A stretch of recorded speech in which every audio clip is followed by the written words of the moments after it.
What happens when you make a catch-up zone for an MMO and you do not care whether people need to be online in 5 weeks' time grinding their ass off? What is he talking about? No. I know he's talking about Bozja, but what is he talking about in WoW? Like, what is it comparing it to? Oh, everything. Okay. So anything about it. Okay. Doesn't that sound cool? Well, I found it. Let's take a look. Let's go.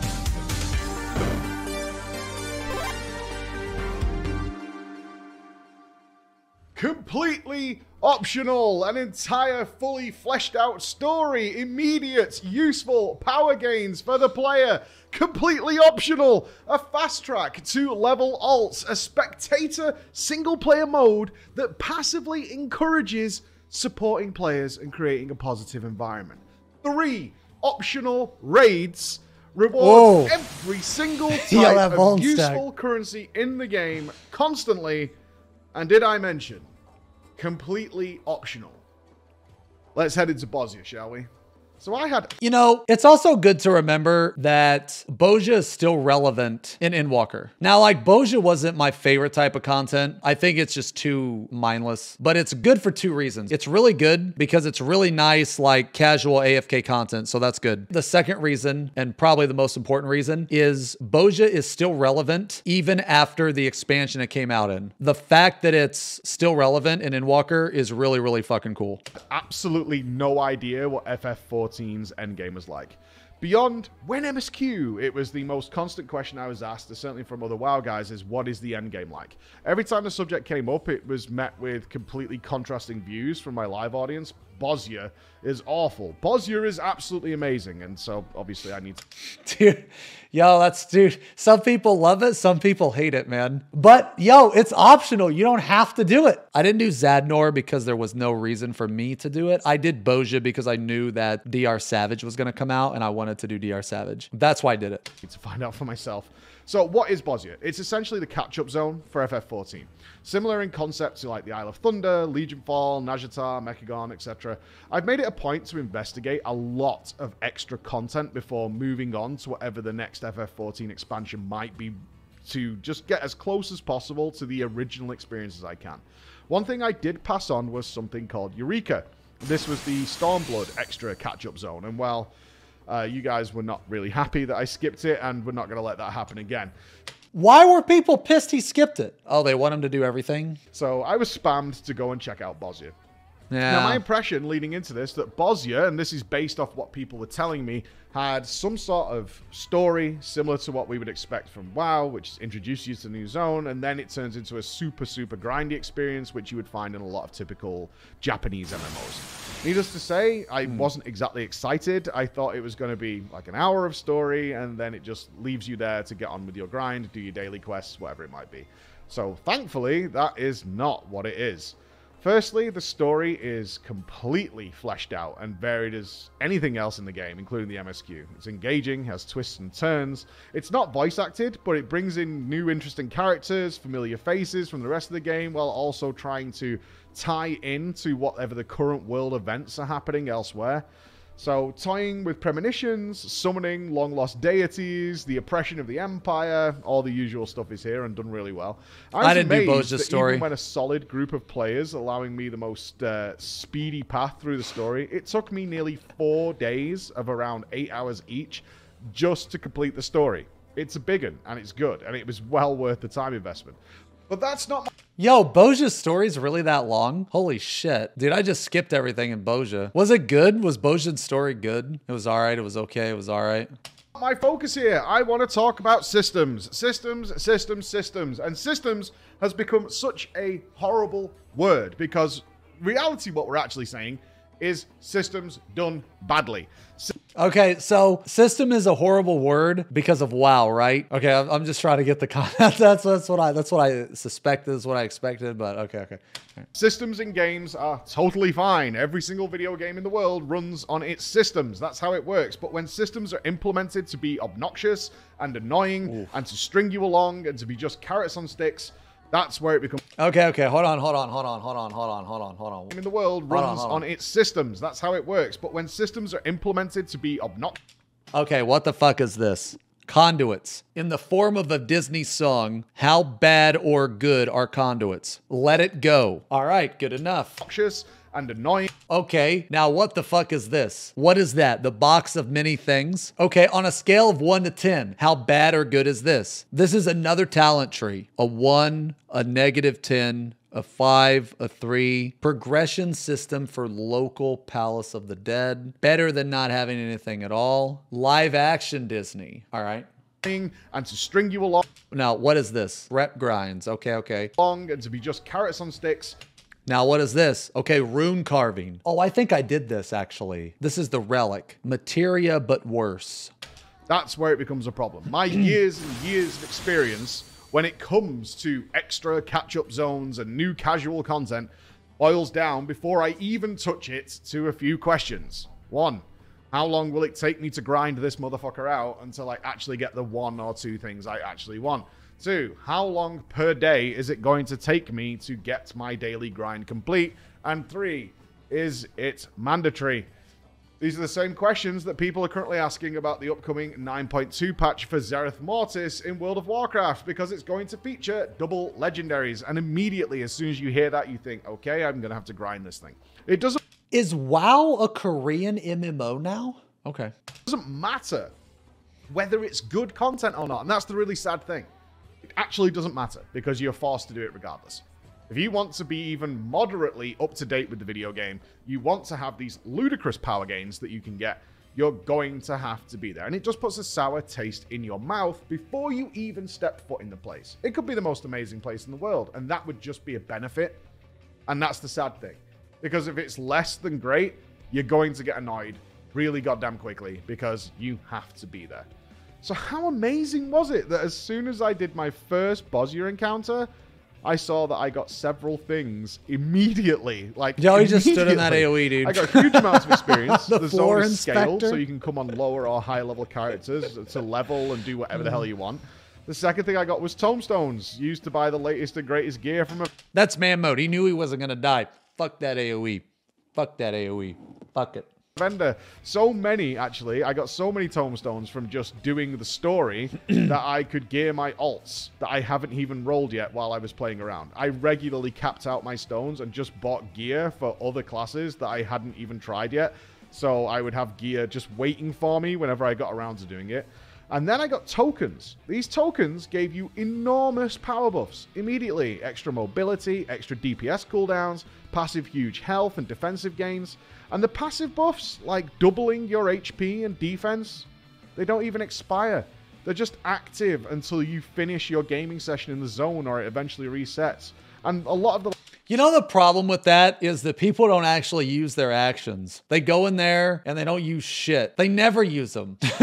They never use them. Eventually, they're going to take away these actions and just do it to where it uses it for you in the form of when you complete a fate, it's just going to give you this passive buff. Like DPS cooldowns, even the mega ones, they come with like 99 charges. So you could just use one of these for days, literally days. They come back. As soon as you step back in the zone, that's right back with you. Until eventually you've spent 99, but by then you've probably collected like a dozen of them, so you're never going to run out. And then there's the extra bonus stuff. So I was getting these clusters, which buy you much faster mount speed in the zone, and ironically, it's one of the cheapest rewards you can actually buy. They want you to get this really quickly. There's new dances, new emotes, mounts, minions, and even more powerful buffs to use. The next thing I got was memories, which then gave me like big visual relic weapons. Fourth make hash thing I got was loot boxes that can contain mounts and pets and consumables. So you'd know if you've done World of Warcraft, if you hit Exalted, you get a bonus box. Well, you get these just dropping all the time. And by the end of each session, I had like 60 of these to just gain a bunch more stuff. And the cool thing is, the minions and the transmog items that I got from these, they're not bound to your character. So if I'm not interested in them, or I get repeats, I could just sell them. This, my friends, is what happens when you really, really don't care whether players want to engage in your brand new piece of content. I'm not saying that that's things that we can just throw away, but when you remove two factors in the design brief, yeah, it's not mandatory. Write out how this new content is going to be. It's not mandatory. You take out these two factors, and one is make sure the player has to take part. We're making this content so players have to take part in it. Otherwise, it's a waste of money. It's a waste of resource. The only thing that I wish is that, so like when you did DR Savage, for instance, right? You had to do Bozjan's story. And I wish that they would stop tying that type of content to this casual shit. The 24-man Savage and then the 48-man or whatever. I wish that that would be completely separate. In a sense, even though it's not technically mandatory, if you want to do that content, part of it is mandatory. So we have to find a way to make sure players take part. They are forced to take part. And 2, make sure they're still taking part in a week's time, in 2 weeks' time, in 3 weeks' time, in 4 weeks' time, in 5 weeks' time, in 6 weeks' time. Otherwise, they'll complain for a lack of content. So we have to make it a long-ass road to travel, and we have to make it that they have to be there. So his second point at the beginning of Endwalker, it was more beneficial for you to do Bozja than it was to do the new content, like the dungeons. Like that was definitely a mistake on their part. But honestly, dude, even when dungeons were worse, I still did dungeons. Dude, who the fuck wants to grind Bozja? That's so mind-numbing. His second point basically was that it was optional to go in for Endwalker and level up. And that's good because it was optional. You could still do it, which meant that the content lasted longer than the expansion which is actually saying more than like raid tiers and shit. But that type of content is like really unique and special. You know what I mean? When you take those 2 things out of the design brief, when you take those 2 things off the table, you just create fun. You just create fun on its own merits. It stands on its own 2 feet. And you also remove the idea of, well, we can't give too much too quickly. Otherwise, what's going to make them come back? We can't just overwhelm the player with cool stuff, because then they'll just be like, oh, well, I've got everything now. No, you take all that away and say, have a blast. Have a blast. It's so freeing. You can feel the freedom when you're playing it. You actually feel that freedom every single time. You feel that it's like, oh, cool, I can buff myself up to the stars and go crazy. Instead, you also remove the idea of drip feeding rewards. We've all been there, especially my WoW audience, where you have had something like an emissary quest or a renown chest to get, and you go to a zone, and what the first thing you do is you open the map and you check which of the 4 quests you need to do are actually worth your time. And there are occasions. How good are these quests? These emissary quests? Are they good or bad? Horrible? They're fetch quests? Okay. And we've all been there, where you look at it and go, there is actually not 4 things in this zone that are worth my time. There really isn't. Some of them are going to give me 30. So it's like an illusion of choice thing. Okay. 5 anima.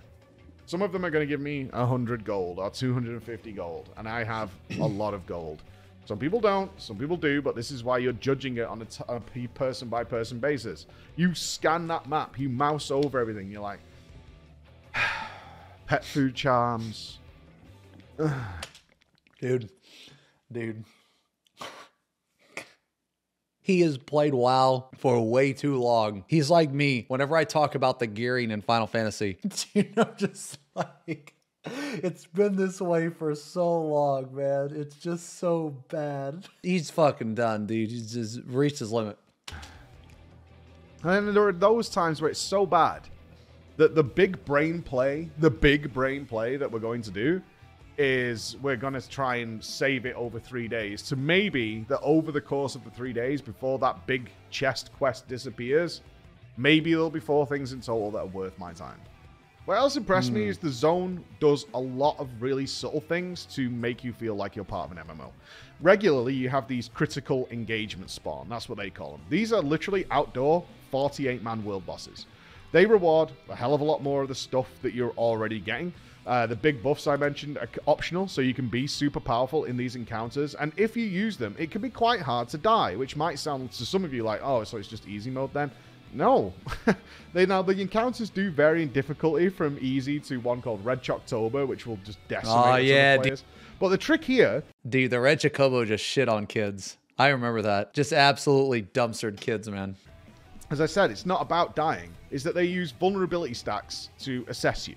All right? If you get a mechanic wrong, or even several, it probably isn't going to kill you with these massive HP and defensive buffs that you get, but you will get a stack of vulnerability.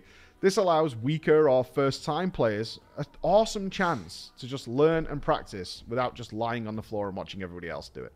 No one cares at all if you get 4 or 5 vulnerability stacks if you're still not dying. It doesn't matter at all.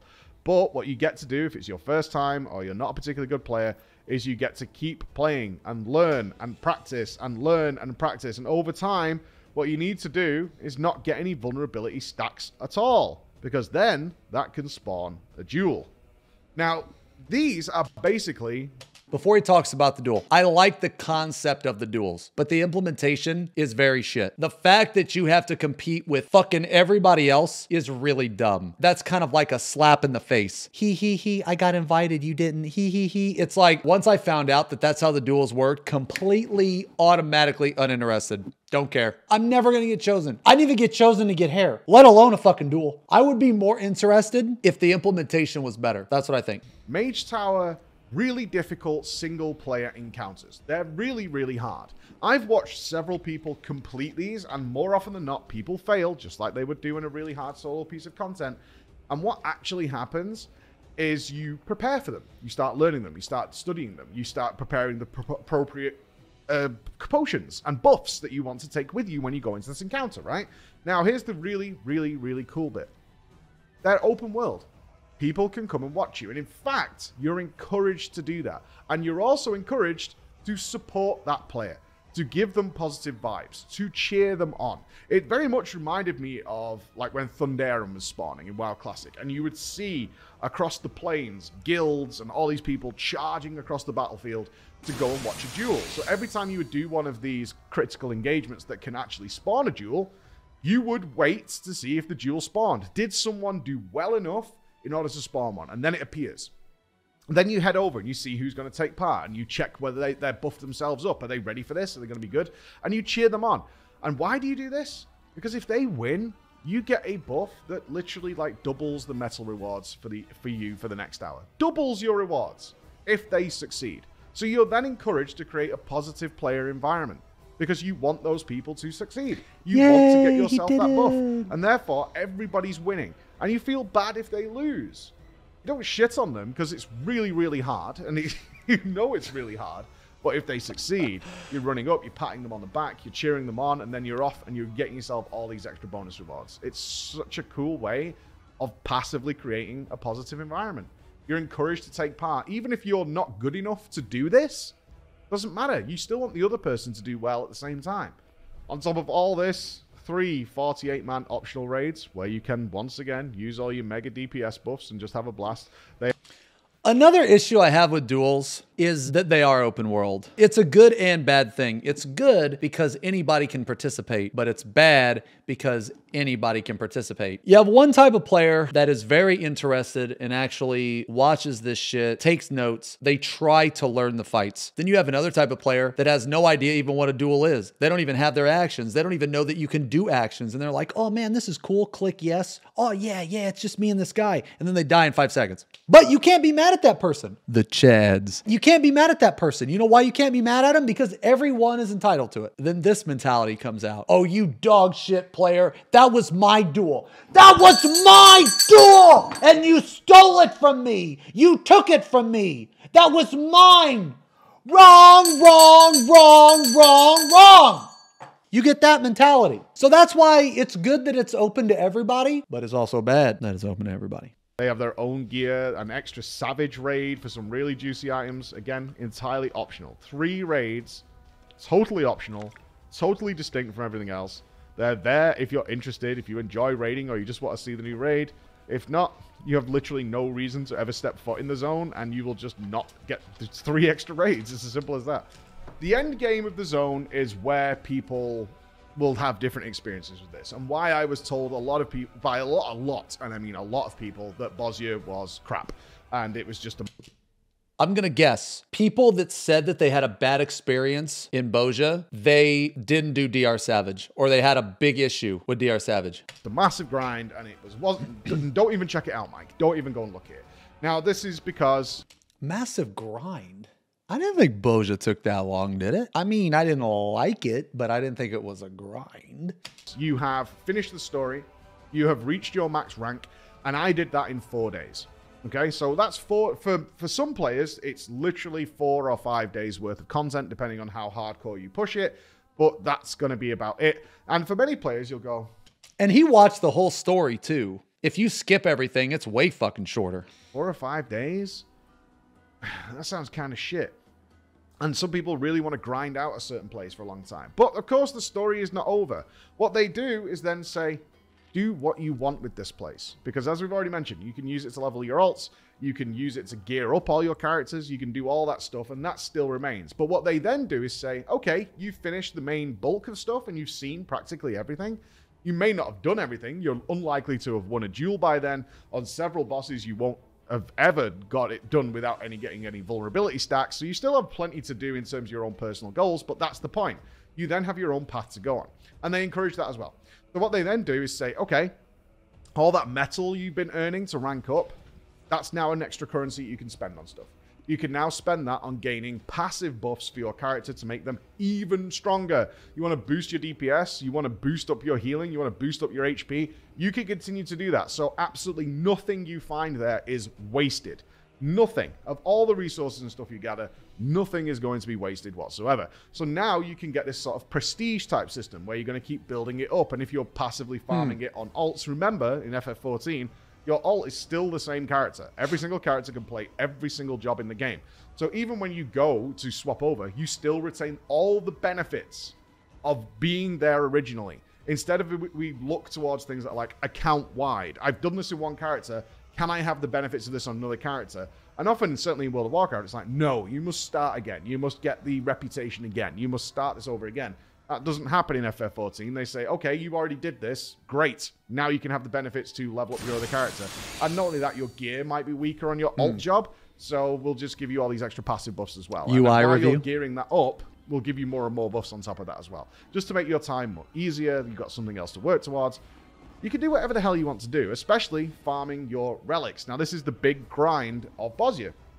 Now, before he talks about that, there was no way in fucking hell that I was going to grind that relic. Absolutely not. Not the first time. I actually did get the relic. Well, I got the step before the final step because the final step wasn't worth it. I did the 515, but I didn't do the 535 or whatever. It was fucking horrible. What do you mean it wasn't even that bad? You had to do like 30 some odd alliance roulettes or some shit, dude, or something like that. It was 30 Alexander, 30 Omega, and 30 Eden. It was 180 raids. Yeah, but no, that's not bad. It wasn't that bad. It's not bad. Pfft, okay, all right, whatever. After they made it easier, it was fine. The relic is basically a glam. At the time, it was a powerful weapon, but it's essentially... During Bozja's release, the top level relic was the same eye level as the current raid bis. That said, it was generally not considered required to farm and could mainly be seen as catch up for those not killing the savage raids. That's how it always is. The relic, it's just a casual piece of content. That's all it is. Now, certainly, it's just a wonderful transmog item that you can farm. And there's one for every single job in the game. This, again, comes down to what you want to do. If you're somebody who's like, I want to level every single job in the game and collect every single relic, Bozja is thousands of hours of content for you, right? It just is. That's just sat there waiting for you. And sure, after a while, you're going to be like, this is just a mindless grind. But yeah, you're doing the same thing over and over again for thousands of hours. Well, that goes all the way back down to, I don't care about any of that stuff. And I got 4 days of really intense content out of it, to the guy who's like, I want to just get the relic for my main job. And therefore, Bozja has a few weeks of content for me. And everybody's going to have this scaling level of, I want to, like, my focus, if I was going back, would be... I just did one after it was nerfed. And I will be going back, because I want to beat all the duels, because that's like a Mage Tower challenge. So I absolutely want to do that. And that's why I got all these different opinions, which is understandable. Because everybody had a very different experience with it, which is exactly what they wanted. They don't want people to all have the same experience all the way through it and force it down your throat. You make your own road out of this, and it's nothing but a positive as far as I can see. My conclusion here then. For me, Bozja was exactly what I look for from casual content. Now, what I did find out during this is the word casual content is very different in FF14. For me, it means accessibility. It's accessible content. You can do it anytime, any day. You can log in for 5 minutes, 3 hours. It doesn't matter. It's completely there and open. Okay. So I'm going to guess in 14, casual content means non-raid. Because that seems to be the mentality in 14, I think. You can just run in, jump in, and get involved. And then you can drop out. You're going to earn some currency, do some stuff. But casual content in FF14 generally means content that isn't going to take all day. They have more of a time focus on their casual stuff. But ultimately, this was exactly the kind of thing I'm looking for when it comes to a catch-up zone. There's a huge, interesting, engaging bulk of content for you there that's going to take you probably like 40 hours, right? That's all there for everybody, and nobody has to go. That's the solely important factor, is nobody has to do this. If you're not interested at all, it doesn't matter. It makes absolutely no difference to you whatsoever, and you can completely avoid it if you want to. Like, I agree with him on almost everything, but the completely optional part, it's almost completely optional. And the one reason why it's not completely optional is because if you're interested in raiding, right? The fact that DR and DR Savage was tied to Bozja, it forced raiders to do that. And I know people that do enjoy raiding in this game, but not that content. If you're only interested in that type of content, like not Bozja, you had to do it because DR was pretty fucking fun. Like, I have some friends that really enjoy raiding in this game that did not ever get to do that simply because they didn't want to fuck around with Bozja. So that's why at the beginning I said, I really wish that they would untie those two. I feel like that if they're gonna make that type of content, they should just make it on its own. That would be better. But they're taking steps to make it better, right? So like in BA was implemented fucking horrible. It was so bad. And DR was much better. I'm looking forward to the next DR. Hopefully they do one. Hopefully, Copium. For other people, there's thousands of hours of content here that will continue to be used into the next expansion because it's scaled. If you want to go and level there, you can go and level there. Whether there's 3 expansions later down the line, it doesn't matter. If that's your favorite place to be, doesn't make a difference. You can go and do it and do whatever you want to do. And just the fact that they are not afraid to waste, they're not afraid, or they're not trying, I should say, to waste your goddamn time. It's not about chasing one little reward at the end of a stick and all the way through it. They might give you some bits and bobs here, but they're going to give it you piecemeal. They're going to gate you off from it. They're going to say, no, you can't do it for like 3 weeks. And now you're going to have to click a load of boxes and you're going to have to farm the same rares over and over again. And you're going to have to do this and this and this. It's entirely down to everything you do there gives you a bit of everything. How can you argue with content that is constantly giving you extra stuff? That you just like, oh, cool, I've geared up another character passively by doing this other thing. I went there to farm my jewels. While I was doing that, I literally leveled another character, and I also got that gear for that character. And I also did it while being able to make myself super strong while I was there. And I could take that into the raids, and I could be super strong in the raids because it really doesn't matter. This is optional content. It affects nothing to anybody, and you can go and do these things. Almost perfect. Almost perfect. There are always tweaks and improvements to be made, but from what I can see, this comparative to what I've certainly dealt with in WoW over the years, this is where you take a leaf from that book and go, yeah, this is how we do it. We take away that idea of forcing players to be there, and look what you find. Pretty damn good. I'll see you again, guys. Thank you so much for watching. Bye-bye.